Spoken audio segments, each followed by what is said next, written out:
মধ্যরাতের গভীর নিস্তব্ধতায় হঠাৎ করেই মিসেস হৈমন্তীর ঘুম ভেঙে যায় ঈশিতার তড়িঘড়ি ডাকে। ঘুম ভাঙা চোখে অপ্রস্তুতভাবে উঠে বসে তিনি। কি হয়েছে আবার? ঈশিতা কাঁপা কাঁপা কণ্ঠে বলে, মা, ইচ্ছের শরীর তো অনেক খারাপ, পিরিয়ডের ব্যথা সহ্য করতে পারছে না, আর সকাল থেকে নাকি কিছুই খায়নি। সব মিলিয়ে শরীরটা একদম ভেঙে পড়েছে, গায়ে কোনো জোরই পাচ্ছে না। মামনি তো কেঁদেই যাচ্ছে, কিছুতেই থামাতে পারছি না। বাবা ডক্টরকে কল দিয়েছেন, তুমি তাড়াতাড়ি চলো না। হৈমন্তী ঈশিতার কথা শুনে কিছুটা চিন্তিত হলেও তার মুখের ভঙ্গিতে খুব বেশি উদ্বেগ ফুটে ওঠে না। মেয়েটা এমনিতে একটু আবেগপ্রবণ, হয়তো তেমন কিছু না। কিন্তু পরমুহূর্তেই ঈশিতা বলে ওঠে, আর মা, ধূসর ভাইয়াও ওখানে আছে। এই কথা শুনেই হৈমন্তীর চোখ ছানাবড়া হয়ে গেল। ধূসর? ছেলেটা আবার কেন? মুহূর্তের মধ্যেই তার ভেতরে সব ঘুম উড়ে গেল। কোনো দ্বিধা না করে দ্রুত পায়ে বেরিয়ে পড়লেন।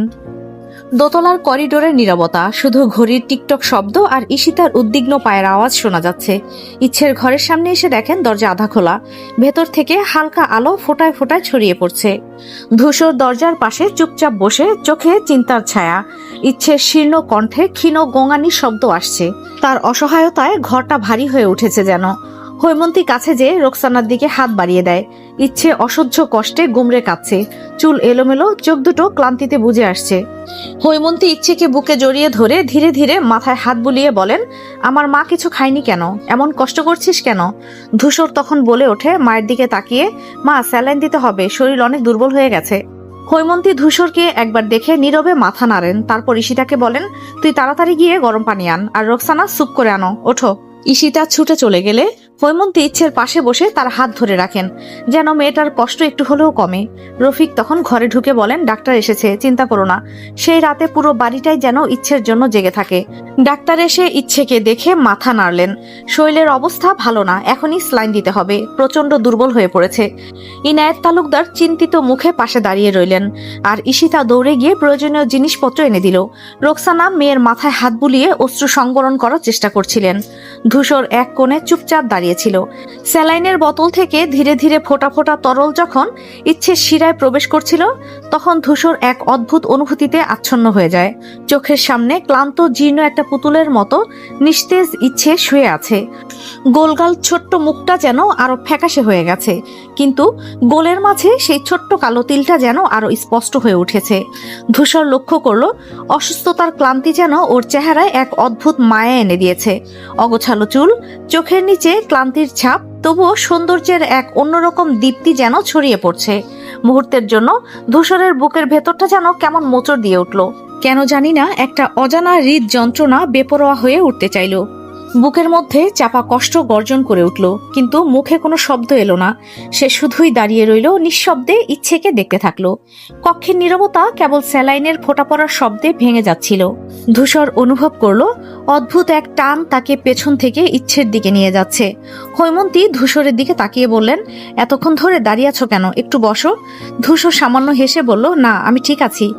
রোকসানা মেয়ের পাশে বসে মাথায় হাত বুলিয়ে দিচ্ছিলেন, আর গভীর উদ্বেগে ইচ্ছের নীরব মুখের দিকে তাকিয়েছিলেন। ইচ্ছে তখনও বেহুশ, শরীরের দুর্বলতায় একেবারে নিস্তেজ হয়ে শুয়ে আছে।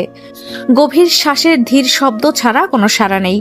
বাইরে রাত গভীর, পুরো বাড়ি নিস্তব্ধ। একে একে সবাই যে যার ঘরে ফিরে গেছে, তবে রোকসানা মেয়েকে ছেড়ে যেতে পারেননি। রফিক একবার এসে দেখে গিয়েছিলেন, তারপর নিচে চলে গেছেন, কিন্তু তার চোখে চিন্তার রেখা স্পষ্ট ছিল। ধূসর দরজার কাছে চুপচাপ দাঁড়িয়েছিল, ইচ্ছের নিস্তেজ মুখের দিকে তাকিয়ে। বালিশে মাথা এলিয়ে রাখা ইচ্ছের গোলগাল মুখটা বর্ণহীন হয়ে গেছে। মাঝখানে সেই চিরচেনা তিল, অসুস্থতার ছাপেও যেন এক অনন্য কোমল সৌন্দর্য ছড়িয়ে রয়েছে। ধূসরের বুকের কোথাও যেন অজানা ব্যথা ছটফট করছে, কিন্তু সে জানে না কেন। হৈমন্তী এসে ধূসরকে দেখে কিছুক্ষণ নীরবে দাঁড়িয়ে রইলেন, তারপর খানিক বিরক্ত নিয়ে বললেন, শোনো ধূসর, সারাদিন জানি করেছো, এখন ঘুমাও, এখানে তো আমরা আছি। ধূসর একটু ইতস্ত করলো, যেন কিছু বলার ছিল, কিন্তু বলা হলো না। শুধু একবার শেষবারের মতো ইচ্ছের দিকে তাকিয়ে নিঃশব্দে ঘর থেকে বেরিয়ে গেল। যাওয়ার সময় তার দৃষ্টিতে ছিল অদ্ভুত এক অচেনা অনুভূতি, যা হৈমন্তীর চোখ এড়ায়নি। রোকসানা দীর্ঘশ্বাস ফেলে মেয়ের কপালে হাত রেখে বললেন, কেন এমন করিস ইচ্ছে? শরীরের দিকে খেয়াল করিস না কেন? কিন্তু ইচ্ছে কিছুই শুনছে না। সে যেন ব্যথার ভরে অচেতন হয়ে গেছে। এইসব আয়োজন, উদ্বেগ, ভালোবাসা, দুশ্চিন্তা কিছুই তার জানা নেই। হৈমন্তী ধূসরের চলে যাওয়ার পথের দিকে তাকিয়ে কিছুক্ষণ দাঁড়িয়ে রইলেন, তারপর ধীর পায়ে বেরিয়ে গেলেন, যেন ধূসরের আচরণে কিছু একটা ভাবনায় ফেলেছে তাকে। সকালের আলো জানালা দিয়ে এসে পড়েছে ডাইনিং রুমের চকচকে টেবিলে। পরিবারের সবাই একে একে খেতে বসেছে। রোকসানা, হৈমন্তী, এনায়েত, রফিক, রিমি, সাবের সবাই ব্যস্ত নাস্তার আয়োজনে।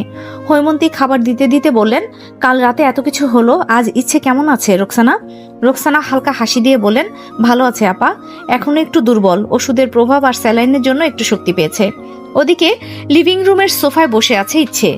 পাশে ঈশিতা বসে আপন মনে গল্প করছে, মাঝে মাঝে হাসির শব্দ ভেসে আসছে।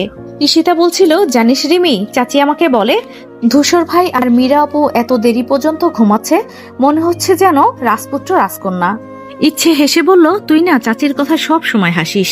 ধূসর ভাই কি এখনো ওঠেনি? ঈশিতা মাথা নেড়ে বলল, না রে, মীরা আপুকেও এখনো দেখি নাই, এত ঘুম। তাদের কথোপকথনের মাঝে রিমি একগাল হাসি নিয়ে এসে বলল, তোমরা কি আবার ধূসর ভাই আর মীরা আপুকে নিয়ে আলোচনা করছো? আহারে, ধূসর তো সারা রাত জেগেছিল তোর খোঁজ নিতে ইচ্ছে, আর তুই এখন তার ঘুম নিয়ে হাসাহাসি করছিস। ইচ্ছে একটু অবাক হলো, ধূসর সারা রাত তার জন্য জেগেছিল? মুখে কিছু না বললেও মনের মধ্যে এক অদ্ভুত অনুভূতি খেলা করতে লাগলো। ঈশিতা মুখ টিপে হাসলো আর বলল, আসলে চাচি, ধূসর ভাই তো ভালো, কিন্তু মীরাপুর তো। রিমি ধমকের স্বরে বলল, বাহ, কি সুন্দর চালাকি চলছে, চল তোদের দুজনকে খেতে বসাই। ঈশিতা হেসে বলল, চলো চলো, তোমার ধমকে কিছু বলাই যায় না। ওদিকে খাওয়ার টেবিলে হৈমন্তী ধূসর আর মীরার অনুপস্থিতি নিয়ে রোকসানাকে বললেন, আজকালকার ছেলেমেয়েরা কেমন অলস হয়ে গেছে, এই সময় ঘুমিয়ে আছে, কি ব্যাপার? রফিক হাসতে হাসতে বলল, ওদের উঠিয়ে আনবো? এনায়েত হাত তুলে বললেন, থাক, উঠবে, আজ তো শুক্রবার, একটু বেশি ঘুমাক। সবাই হাসির মাঝে নাস্তার ব্যস্ততায় মেতে উঠল, আর ইচ্ছে সোফায় বসে ঈশিতার সঙ্গে খুনসুটিতে মেতে রইল। ধূসরের কথাটা বারবার মনে করলেও মুখে কিচ্ছু বলল না। ইচ্ছে ও ঈশিতা খেতে বসেছে। টেবিলে নানা রকমের খাবারের আয়োজন। রোকসানা যত্ন করে ইচ্ছের প্লেটে কিছু তুলে দিতে গিয়ে বলল, বেশি করে খেতে হবে মা, শরীর ঠিক করতে হবে। ইচ্ছে মাথা নিচু করে ছোট্ট করে হাসলো, আর ঈশিতা পাশে বসে খুনসুটি করতে লাগলো। এমন সময় ধূসর নিচে নামলো। সবে গোসল সেরে এসেছে, তার ভেজা চুল থেকে এখনো পানি পড়ছে। সাদা শার্টের কলার ভিজে গায়ে লেগে আছে। ফ্রেশ লুকটা যেন আরো আকর্ষণীয় লাগছে। ধূসর হাতে তোয়ালে নিয়ে চুল মুছতে মুছতে টেবিলের দিকে এগিয়ে এলো। ইচ্ছে যখন প্রথমবার ধূসরকে দেখেছিল, তখন তার মনে পড়ে গেল গত রাতে তার অদ্ভুত অবয়ব, মুখে এক অদ্ভুত চিন্তা আর দৃষ্টি। দরজায় দাঁড়িয়ে থাকা সেই পুরুষের চেহারাটা যেন ঠিক কল্পনার মতোই ছিল, যেন তার চোখের পলক ফেলতে ভুলে গিয়েছে। চোখে গভীরতা ছিল যা ইচ্ছেকে বিভ্রান্ত করে দেয়। তার সৌন্দর্য, তার উপস্থিতি সবকিছু যেন ইচ্ছের মনে এক ধরনের অদ্ভুত প্রশান্তি ও কাঁপন তৈরি করছিল। প্রথমবার সে ভাবল, এত সুন্দর একজন মানুষকে দেখার পর আর কিছু ভাবা যায় না। ইচ্ছে এক ঝলক তাকিয়ে চোখ নামিয়ে নিল, আর ঈশিতা তো ঠিক থাকতে পারল না। ফিসফিস করে বলল, দেখেছিস ইচ্ছে, আহারে, আমার ভাইরে কোনোদিন এভাবে দেখেছি? সব সময় তো কল আর কল। ইচ্ছে হেসে বলল, চুপ কর তো, খা চুপচাপ। ঠিক তখনই সিঁড়ি দিয়ে নিচে নামলো মীরা। শর্ট একটা টপ আর টাইট ফিটিং জিন্স পরে বেশ আত্মবিশ্বাসী ভঙ্গিতে আসছিল। তার সাজগোজ যেন একটু বেশি জাঁকজমকপূর্ণ মনে হচ্ছিল। মীরার লম্বা চুল এলোমেলো ভাবে পড়েছে কাঁধে, ঠোঁটে হালকা লিপস্টিকের আভা, আর টপটা এমন ভাবে টাইট যে ঈশিতা তখন আর চুপ থাকতে পারল না। ইচ্ছের কানে ফিসফিস করে বলল, এই দেখ কি স্টাইল, নাস্তার টেবিলে আসছে নাকি র্যাম্পে হাঁটতে নামছে? ইচ্ছে ঈশিতাকে ধমক দিয়ে বলল, এভাবে বলিস না রে, সবাই শুনতে পাবে। ঈশিতা হাসতে হাসতে বলল, আরে শুনুক না, আমি তো সত্যিটাই বলছি। ধূসর ভাই একটু পর যদি তাকিয়ে দেখে তো বুঝবি। ধূসর তখন টেবিলে বসে গম্ভীর মুখে খেতে শুরু করেছে। তার সামনে মীরা জায়গা নিয়ে ধীর পায়ে বসলো। ঈশিতা আবার ফিসফিস করে বলল, এইবার ভাইয়ের ফোকাসটা দেখ। ইচ্ছে কাঁধে একটা আলতো ধাক্কা দিয়ে বলল, তুই খুব খারাপ। হৈমন্তী তখন ধূসরকে বললেন, রাতে ভালো ঘুম হয়েছিল?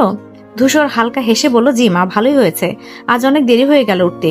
মীরা তখন ধূসরকে উদ্দেশ্য করে বলল, তাহলে ব্রেকফাস্টটা ভালো করে এনজয় করো ধূসর, ট্রিপে কিন্তু অনেক মিস করেছি তোমাকে। ঈশিতা চোখ উল্টে বলল, উফ, অভিনয় দেখতে হবে নাকি? ইচ্ছে হাসি চেপে খেতে লাগলো, আর মনে মনে ভাবলো, ধূসর ভাই কি আদৌ এসব কিছু খেয়াল করে? অন্যদিকে বাকি সবার খাওয়া শেষ হলে তারা ধীরে ধীরে লিভিং রুমে চলে যায়। হৈমন্তী, রফিক, এনায়েত, রোকসানা সবাই নিজেদের মধ্যে গল্পে মেতে ওঠে। বাড়ির পরিবেশটা বেশ প্রাণবন্ত হয়ে ওঠে, যেন অনেকদিন পর সবাই একসঙ্গে বসেছে। তবে খাবার টেবিলে তখনও 4 জন বসে আছে, ধূসর, মীরা, ইচ্ছে আর ঈশিতা।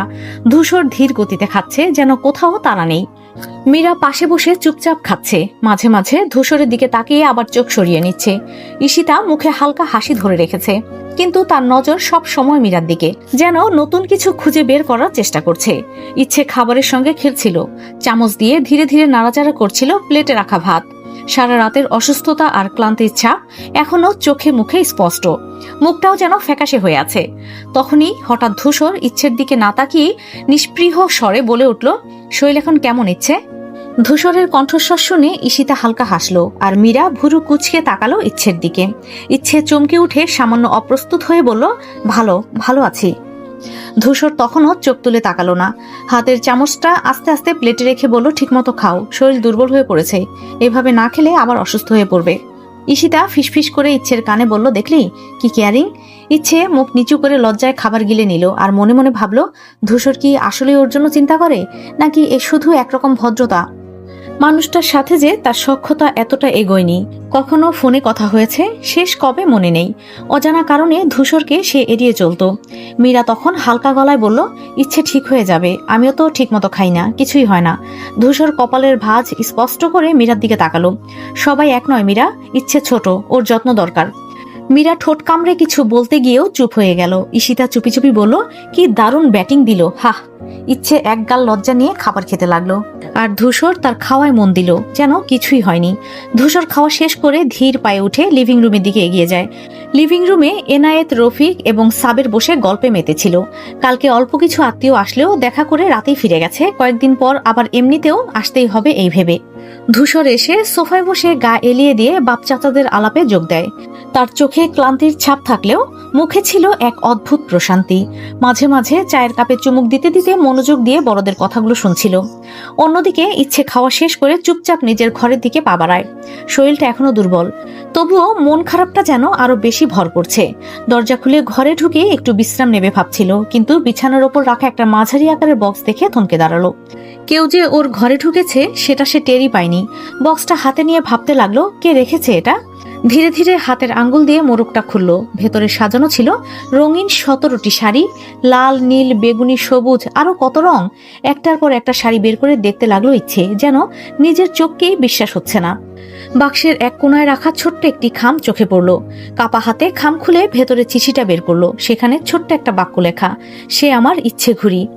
লেখাটার দিকে চেয়ে ইচ্ছে থম ধরে বসে থাকে। কে লিখেছে, কেন এই উপহার? মনের মধ্যে হাজারো প্রশ্ন ঘুরপাক খেতে থাকে, কিন্তু কোনো উত্তর খুঁজে পায় না। শাড়িগুলো একবারে গুনে দেখে, ঠিক 17টা, তার বয়সের সমান। বুকের ভেতর কেমন যেন একটা অজানা অনুভূতি দোলা দেয়, ভালো লাগা আর বিস্ময়ের এক মিশ্র অনুভূতি। ইচ্ছে চিঠিটা শক্ত করে ধরে রেখে জানালার দিকে তাকায়। বাইরের বাতাসে গাছের পাতাগুলো দুলছে, যেন কোনো রহস্যের ইশারা দিচ্ছে। হঠাৎ ঈশিতা দরজার বাইরে এসে ডেকে বলল, ইচ্ছে, দরজা খুলবি? কি করছিস ভেতরে? ধূসর ভাই, কিন্তু কেন এত শাড়ি, এমন উপহার কেন? মনে একের পর এক প্রশ্ন ঘুরপাক খেতে থাকে, তবু আপাতত কিছু না ভেবে চুপচাপ থাকার সিদ্ধান্ত নেয়। পরে সময় হলে ধূসর ভাইকে জিজ্ঞাসা করবে। চিঠিটা আবার খামে ঢুকিয়ে আলমারির এক কোণে রেখে দেয়, যেন কেউ দেখতে না পায়। তারপর আয়নার সামনে দাঁড়িয়ে নিজের প্রতিচ্ছবির দিকে তাকায়। আচমকা মনে হয় শাড়িগুলো পরলে কেমন লাগবে। নিজের মনে একটু লজ্জা পেয়ে দ্রুত সেখান থেকে সরে আসে। বাইরে ঈশিতার ডাকে সম্মিত ফিরে পেয়ে দরজা খুলে দেয়। ঈশিতা বলে, তুই এখানে একা একা কি করছিস? চল, নিচে সবাই গল্প করছে। ইচ্ছে মাথা নাড়ায়, তুই যা, আমি একটু পর আসছি। ঈশিতা চলে যেতেই ইচ্ছে জানালার দিকে তাকায়। বাইরে ধূসর ভাই লিভিং রুমে বসে হাসি মুখে কথা বলছে। মনে মনে ভাবে, ধূসর ভাই কি সত্যি এসব দিয়েছে?